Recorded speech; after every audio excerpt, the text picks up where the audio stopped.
She Said, 2022 movie.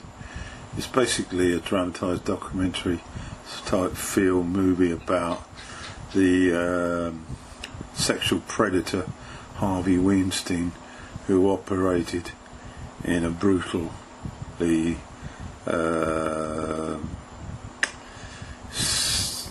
sadistic, power-hungry way when he was high-powered in the Miramax organisation.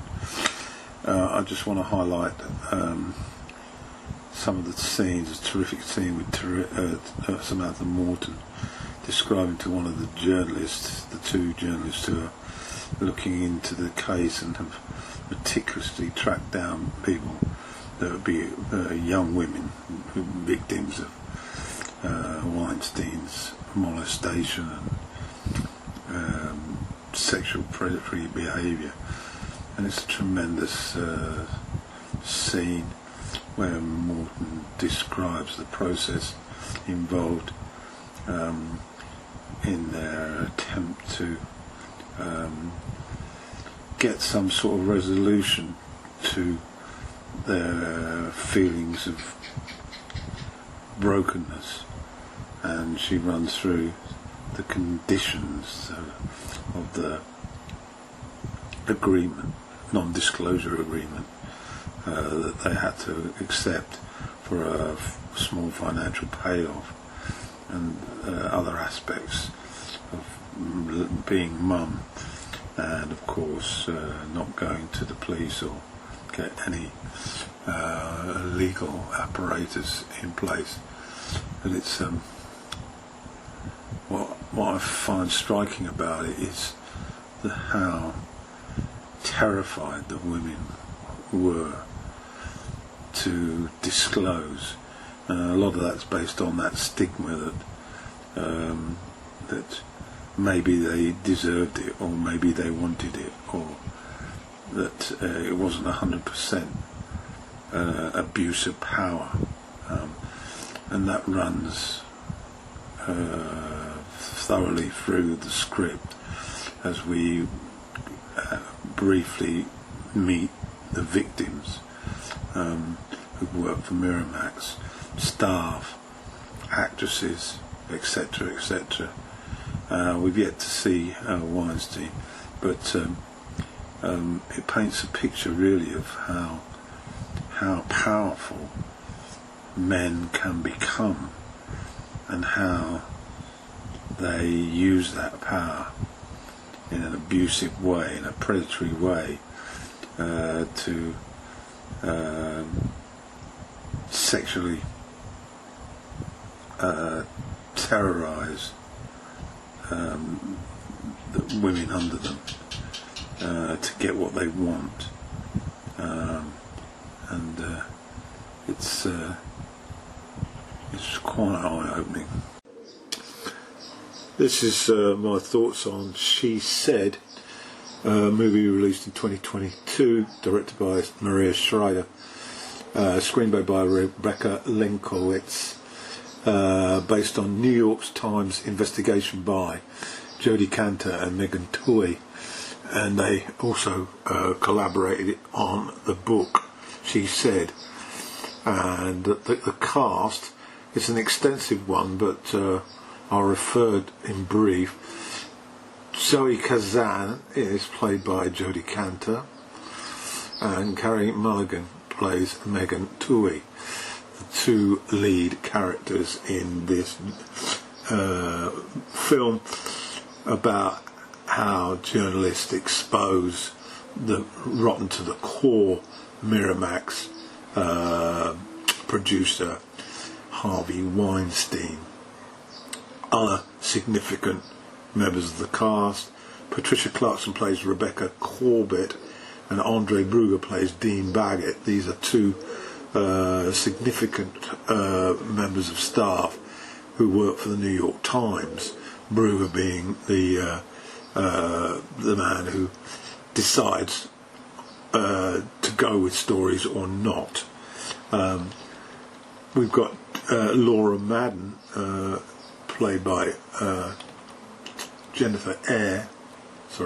Jennifer Eyre plays Laura Madden, a significant victim, and Samantha Morton is excellent as Zelda Perkins. Both these characters worked for Harvey Weinstein, and as I say, there's a wealth of other characters. We don't really see Harvey, we hear him briefly, but that's the details anyway. Unfortunately, this film hasn't really gone down very well at the box office, in contrast to other movies like Spotlight and All the President's Men, based on real events that enabled journalists to expose the corrupt, rotten characters that existed in American society. What I found about this film is that it focuses to a great or lesser extent on the women involved.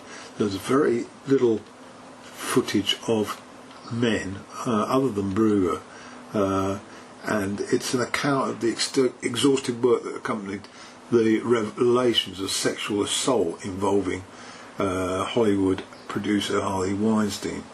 The film follows the efforts of the journalists who broke the story in the New York Times, Jodie Cantor and Meg Towe.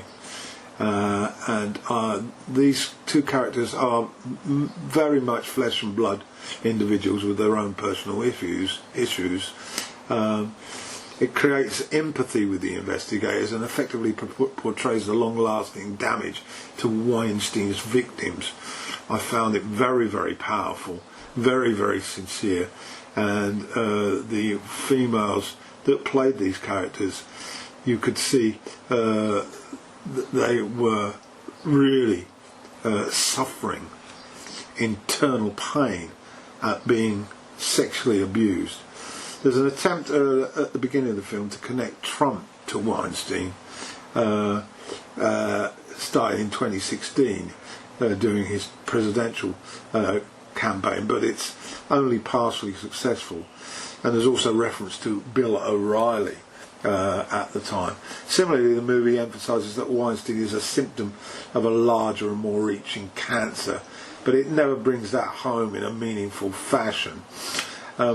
Moving forward, Zelda Perkins, played by Samantha Morton, former assistant to Weinstein, is involved in an extremely powerful scene with Jodie Cantor, and she eventually provides written documentation related to the non-disclosure agreements that the women were forced to sign for a menial amount of cash to shut them up.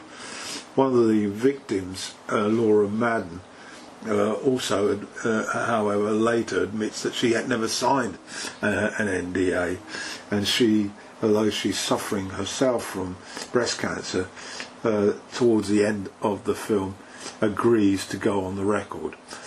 It's a thoroughly absorbing piece of cinema, deserves a higher viewing, and as I say, what I found particularly gripping about it was the ability, you, the viewer, to sort of empathise and get inside the feelings of brokenness, of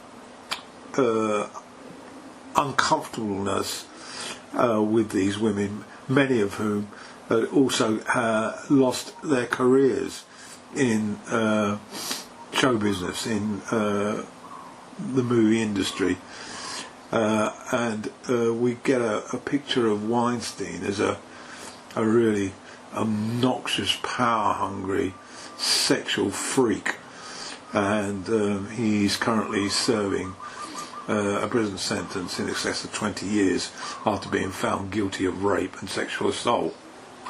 So that's my initial comments on She Said.